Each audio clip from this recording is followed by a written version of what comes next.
Well, I grew up in a family that looked amazing on the outside, but behind closed doors, we had a lot of dark secrets, and many of them that I never remembered anything until I was probably 31 years of age. And even then, I only had the first memory of many that were to come as I grew older. The main perpetrator in my family was my dad. Um, uh, Moving through the experience, I began to realize later on, as I was getting healthier, that my mom had to have been also involved in ritual abuse when she was a child. But she would have never been a perpetrator in this, but at the same time, she was controlled, dissociated as well, probably, and was not really able to protect us or see the need to protect me. I recovered memories from birth until 18, and then I was reaccessed by my dad one time when he came to visit my husband and I at the age of 32.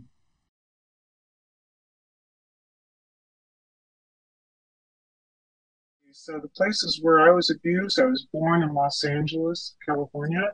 And when we were in the city, it often happened. I remember specifically a three-bedroom sort of ranch style home that these rituals would take place in. And then there were times where we were driven out of town, uh, probably someplace northwest of Northridge, where things happened in caves. And that had more of a military feel to it. And those are the places that I recall. And then we moved to Alaska when I was in elementary school, early elementary school. And my dad was targeted and brought into another satanic ritual abuse group. And so when rituals happen in this context in Anchorage, Alaska, it happened in Anchorage and sometimes in homes. And some of my first memories were in much larger groups that were happening in the summertime in secluded, wooded areas where people would drive for hours to get there down dirt roads. And sometimes they were on Indian reservations. And I always had a sense that later on, as I was processing stuff, I really had this sense that there was a sort of uneasy truce between the coven leaders and the locations they used on reservation. It was a truce, an agreement that their children would never be targeted.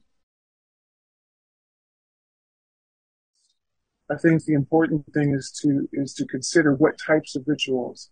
If you The Satanic Ritual Coven has a calendar of events that they celebrate all throughout the year, and so certain rituals, the main rituals I was a part of, if they were sexual rituals, particularly sexual rituals like the Bride of Satan, for example, then I was the target. I was the one that they were abusing during the ritual itself, and they were sexual in nature.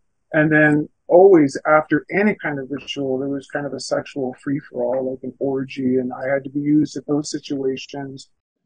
Some of the rituals were, when they were sexual in nature, they would only have certain people of the right hierarchy, and everybody else had to watch.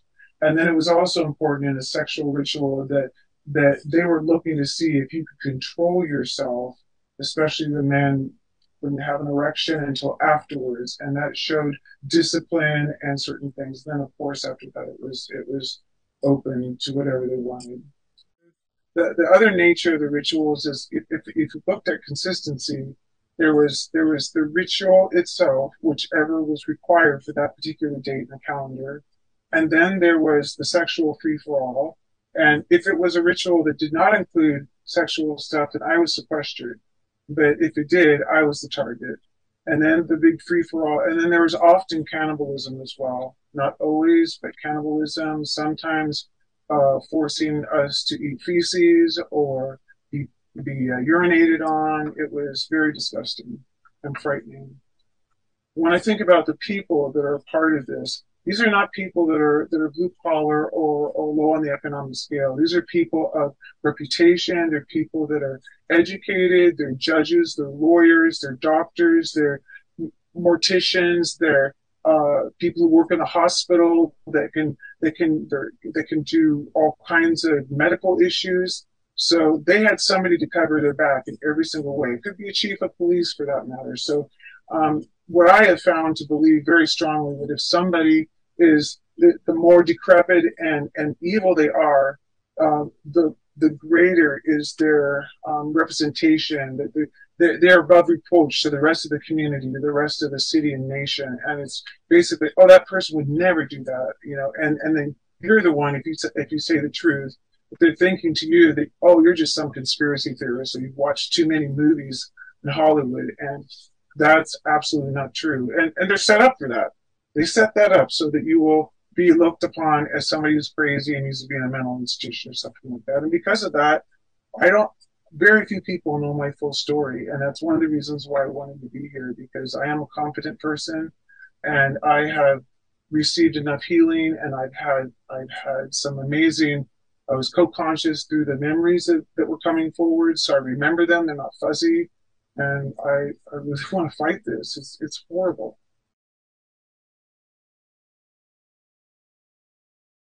This is not hard at all. I mean, if you're a child like me at 5 or 6 years old, and you're at a ritual, and you're watching another child the same age refuse to be, um, please don't do that, and fighting against whatever they want to do, and then that child is killed in front of you, what are you going to do? That's a type of brainwashing, right? Survival at all costs. So of course you're going to comply. Other ways that they make children comply, or young adults, however it works, is I was often drugged. As a teenager, I was often drugged and given drugs that were that completely elevated in completely elevated. So I had no inhibitions and a very strong desire for sex. If I was a child, or other times I was drugged and I was completely alert, but I couldn't move any limbs of my body. So it was like they wanted me to know. I remember a time where I was put in a coffin at a mortuary. I forget what you call those little buildings that hold the coffins, and I was completely alert, but I couldn't move. I'm not sure I could say which one is the worst, but I wanted to share something that maybe not a lot of people are familiar with, and that is the area of the breeders and being a breeder mama. That's kind of a term for some reason that I had in my head. And when I was, and this is where a number of my infant memories came back from when I worked with a specialized therapist who really helped me with all of this stuff. I was, as a baby, I was taken to this 3 bedroom home, and they had 3 different rooms, and the adults would continue whatever their planned ritual was going to be in the living room, and I was taken into one of the rooms. In each of these rooms, in 2 of the rooms, was what we call a breeder mama. It was a young girl in her early to mid teens, old enough to to get pregnant. She had never been introduced into our system, so no social security, had never been out in regular life. And she was used, her whole role in life was to have babies for sacrifices.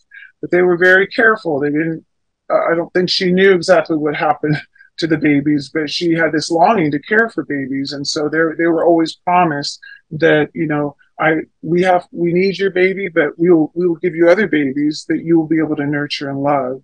And so in this scenario, in the third room, or somewhere in the household, was an older sort of breeder mama who was overseeing the younger ones. And it was her job to keep them in line, and to move them through the process of having babies, nurturing other people's babies. So my dad brought me to these rituals, and I have several memories of being used by a breeder mama. And what they would do is my dad would bring me hungry to this ritual. And so I was hungry, and I wanted to eat, and I was starving.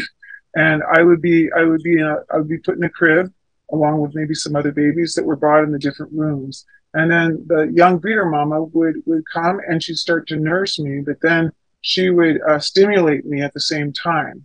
And, of course, as a baby, you don't like that. And if you didn't respond, then you were put back in the crib without food, without a blanket, without a change of diaper, and taken home. And so eventually, when this happens several times in a row, as a baby, because you're so hungry, you eventually succumb to allowing yourself to be stimulated sexually so that you would nurse. And so then this became a pattern for a while until that was established.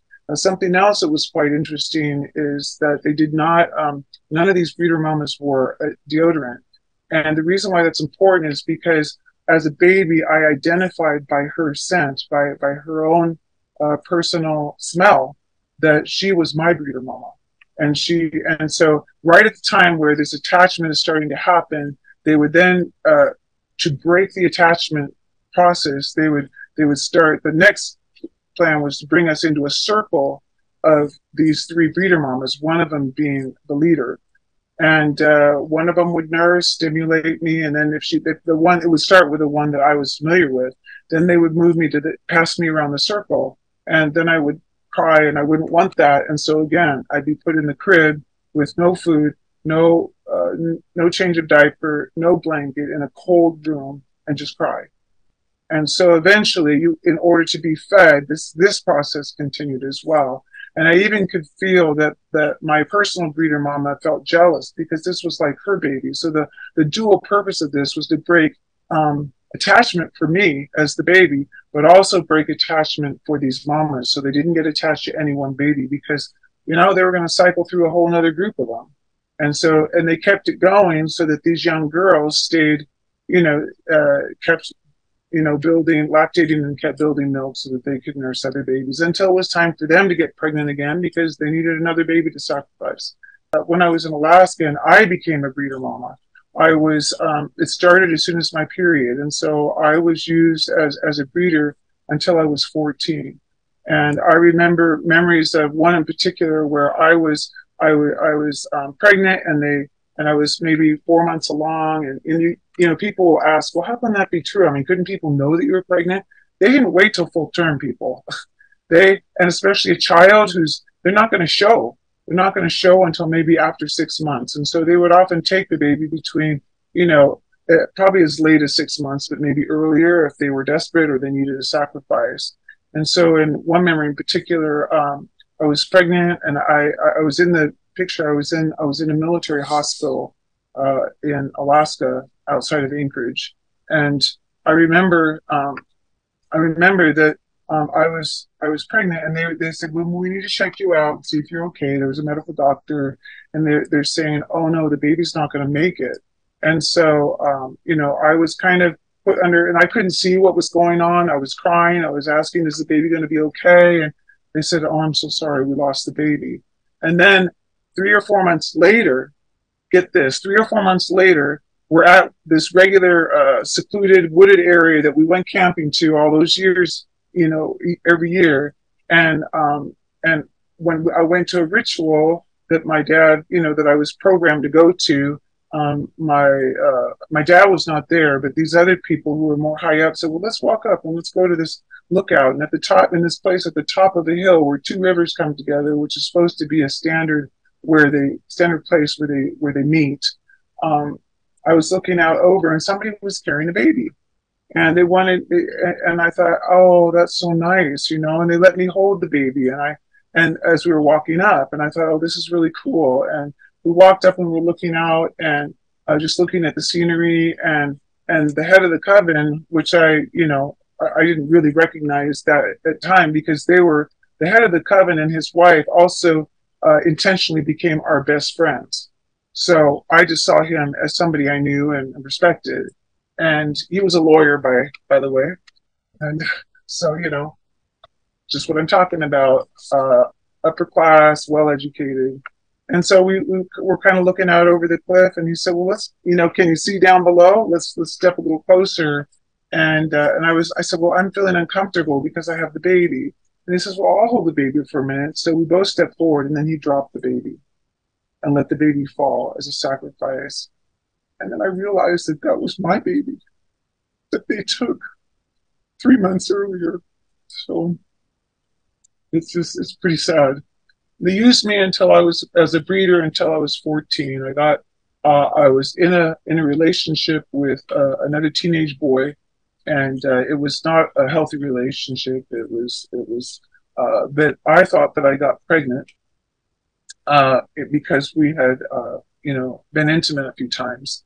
And so we went to my parents, and my mom said, and I always felt like my mom was more of a target in this, which is kind of interesting, and I understand why now. But she said, well, if you want to stay in the family, you're going to have to have an abortion. And I thought, well, I don't want to do that, but I don't want to have the baby either. And so I went through with it. But it was interesting.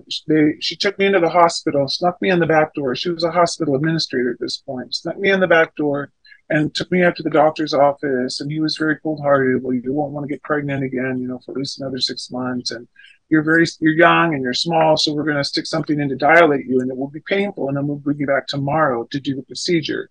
So I remember going home and being very, very in a lot of pain. And it wasn't until years later that I realized that they wanted to take that baby. And so they ended up, what happened is he was dilating me in order to take the baby that night in a ritual, which I didn't remember, of course, at the time. They took the baby. Then my mom brought me back the next day through the front door, up in the normal way, into the office. I checked in. And then she never even stayed with me. I had this abortion, a bogus abortion, because they'd already taken the baby just to cover the tribes. I would say, people, wake up. This is real.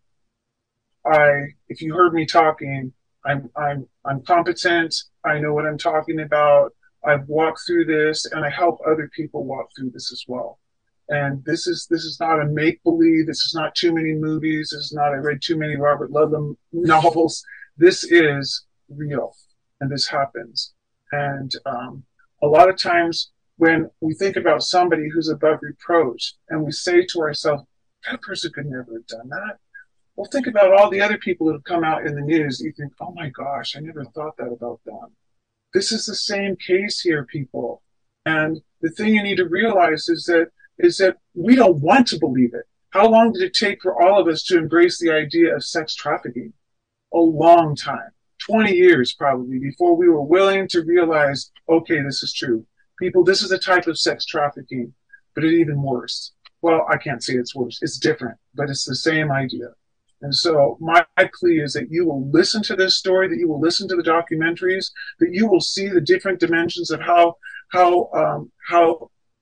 competent people are, or how messed up they are, because they've never been able to get through all of this. And that you will have compassion, and you will join the fight and come against this.